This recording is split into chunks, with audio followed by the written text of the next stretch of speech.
नमस्कार साथियों, मेरा नाम नितिन खन्ना है और मेरे चैनल पे आपका बहुत बहुत स्वागत है। आज का मेरा वीडियो है लिव इन रिलेशनशिप्स पे। लिव इन रिलेशनशिप क्या होता है, कौन लोग लिव इन रिलेशनशिप्स में रह सकते हैं और लिव इन रिलेशनशिप को लेके हमारे देश में क्या कानून है, लिव इन रिलेशनशिप में जो पार्टनर्स रहते हैं उनके क्या राइट्स हैं और क्या लिव इन रिलेशनशिप में रहना एक ऑफेंस है, और साथ ही साथ जो अगर लिव इन रिलेशनशिप में रहते हुए अगर कोई बच्चा पैदा होता है तो उसके क्या लीगल राइट्स हैं। ये सारा मैं आज डिस्कस करूंगा और साथ ही साथ बहुत सारी हमारी जजमेंट्स भी जो हैं वो भी मैं डिस्कस करूंगा। अगर आपको ये सारा जानना है तो आपको ये वीडियो लास्ट तक देखना चाहिए, तभी आपको सारा कंसेप्ट क्लियर होगा, ये सारी बात क्लियर होगी। उससे पहले मैं अपना वीडियो स्टार्ट करूं, अगर आपको मेरे वीडियोस पसंद आ रहे हैं तो आप मेरे वीडियोस को लाइक जरूर कीजिए, शेयर जरूर कीजिए और मेरे चैनल को सब्सक्राइब जरूर कीजिए। आइए अपना वीडियो स्टार्ट करते हैं। आज का मेरा वीडियो बनाने का ये पर्पस नहीं है कि मैं कोई अपना पर्सनल ओपिनियन दे रहा हूं लिव इन रिलेशनशिप्स के बारे में कि क्या ये चीज मॉरली सही है या मॉरली इनकरेक्ट है। मैं एक वकील हूं और एक वकील होने के नाते आपको कानून की जानकारी दे रहा हूं। यही मैं बता रहा हूं कि हमारे देश का क्या कानून है। अगर आपको देश का कानून जानना है तो आप मेरे इस वीडियो को जरूर देखें। आइए अपना वीडियो स्टार्ट करते हैं। पहले अब ये बात करेंगे कि लिव इन रिलेशनशिप में रहना किसे कहते हैं।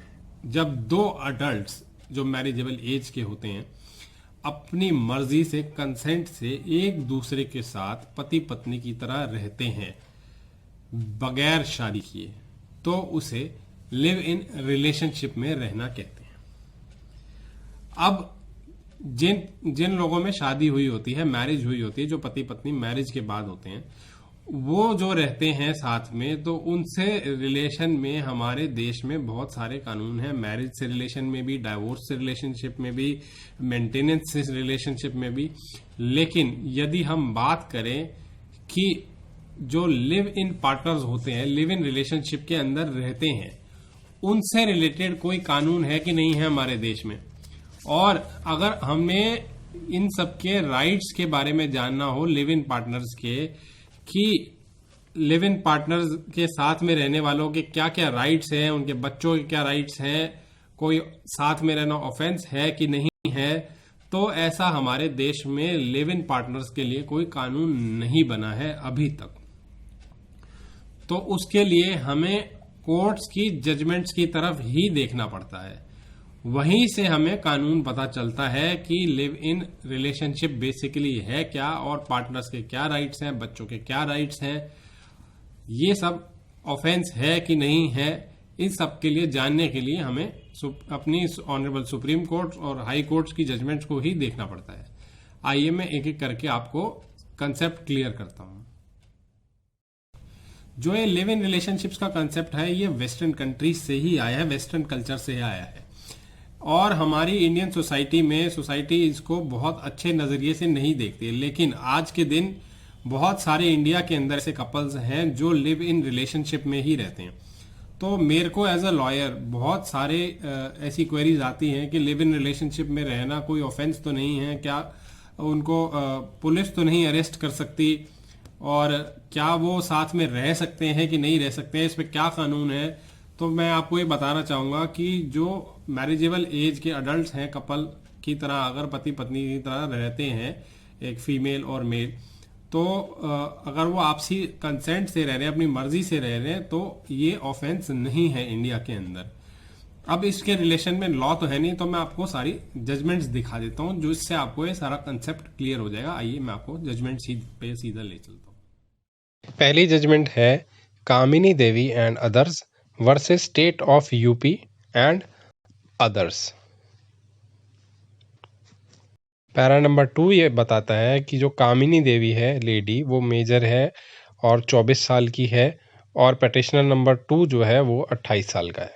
पैरा 4 कहता है live in relationship is a relationship which has not been socially accepted in India unlike many other countries.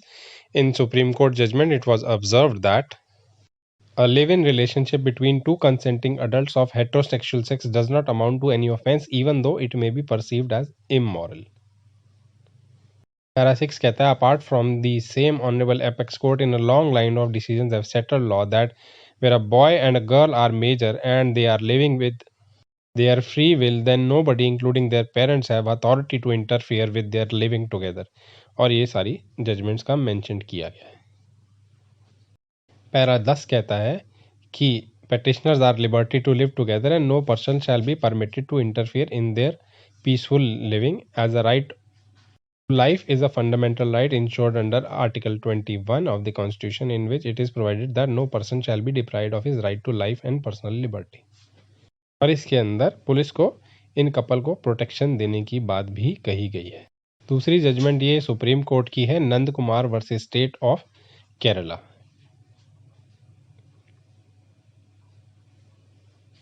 इसमें पैरा डी कहता है, it is sufficient to note that both appellant number 1 and Tushara are major even if they were not competent to enter into wedlock.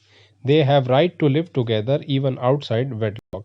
It would not be out of place to mention that live-in relationship is now recognized by the legislature itself, which has found its place under the provisions of Protection of Women from Domestic Violence Act 2005.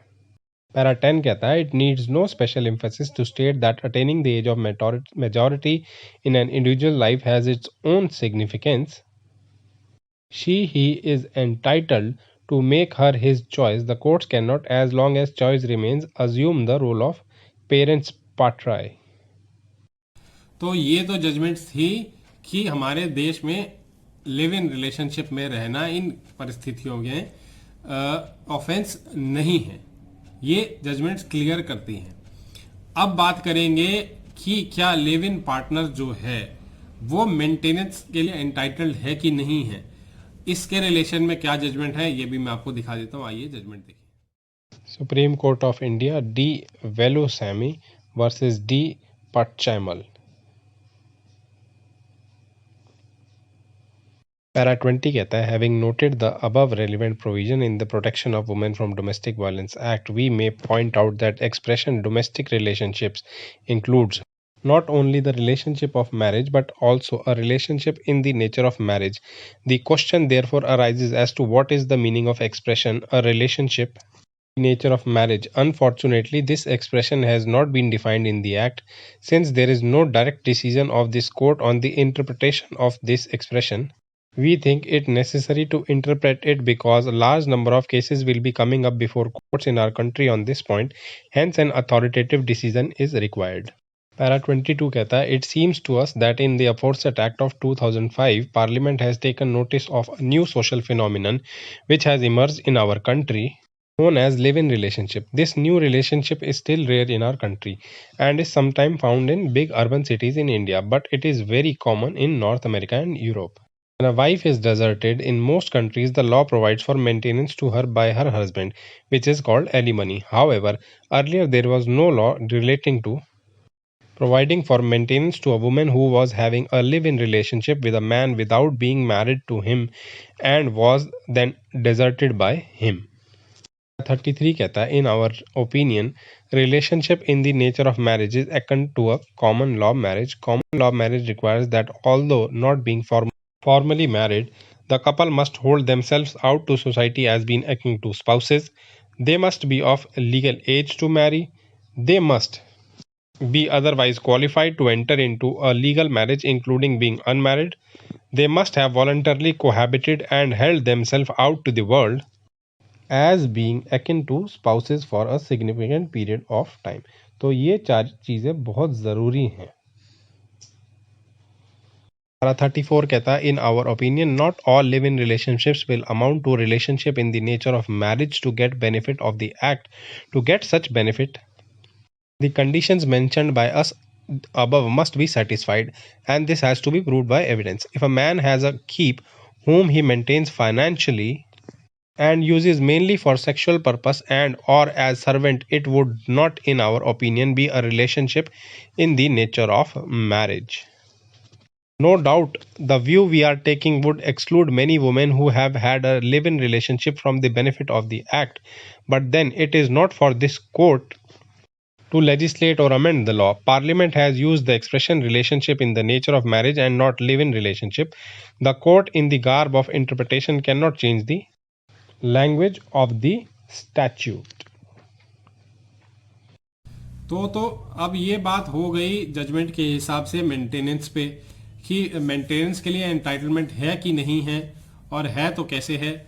अब बात करेंगे कि बच्चों के क्या rights होते हैं। अगर लिव इन रिलेशनशिप के अंदर कोई मेल है रह रहा, उसके साथ फीमेल पार्टनर रह रही है, उससे बच्चा हुआ हो और मेल की डेथ हो जाती है, तो उस स्थिति में इनहेरिटेंस कैसे होगी, सक्सेशन का कोई राइट है कि नहीं है। इस रिलेशन में भी एक जजमेंट है, मैं आपको आइए वो जजमेंट पे ही ले चलता हूँ सीधा। सुप्रीम कोर्ट ऑफ इंडिया की ये जजमेंट है, Vidyadhari and others versus Sukhrana Bai and others. Merely because Sukhrana Bai was the legally wedded wife, that by itself did not entitle her to succession certificate in comparison to Vidyadhari, who all through had stayed as the wife of Shataldin and borne his 4 children and had claimed a succession certificate on behalf of children also. In our opinion, the High Court was not justified in granting the claim of Sukhrana Bai to the exclusion not only of the nominee of the Shataldin but also to the exclusion of his legitimate legal heirs. Therefore, we agree with High Court that Sukrana Bai was the only legitimate wife, yet we would choose to grant the certificate in favor of Vidyadhari, who was his nominee and the mother of his 4 children. However, we must balance the equities, as Sukrana Bai is also one of the legal heirs, and besides the 4 children, she would have the equal share in Shatladin's estate, which would be 1/5. To balance the equities, we would therefore choose to grant succession certificate to Vidyadhari, but with a rider that she would protect the 1/5 share of Sukrana Bai in Shatladin's properties and would hand over the same to her. तो ये कुछ judgements थी, इन्हीं से मैंने आपको live in relationship का कानून सारा समझाने की कोशिश करी। आशा करता हूँ आपको काफ़ी क्लैरिटी हुई होगी इन जजमेंट से। आप अगर आपको ज़्यादा जानना है तो आप ये जजमेंट्स को पूरा का पूरा पढ़ें, अपने आप पढ़ें, अपने हिसाब से समझें, और आपको और ज़्यादा क्लियरिटी हो जाएगी कि लिव इन रिलेशनशिप का कानून है क्या हमारे देश में। अगर आपको मेरा वीडियो पसंद आया हो तो आप ज़रूर लाइक करें, शेयर करें और मेरे चैनल को सब्सक्राइब करना ना भूलिए। आज का मेरा वीडियो इतना ही, धन्यवाद।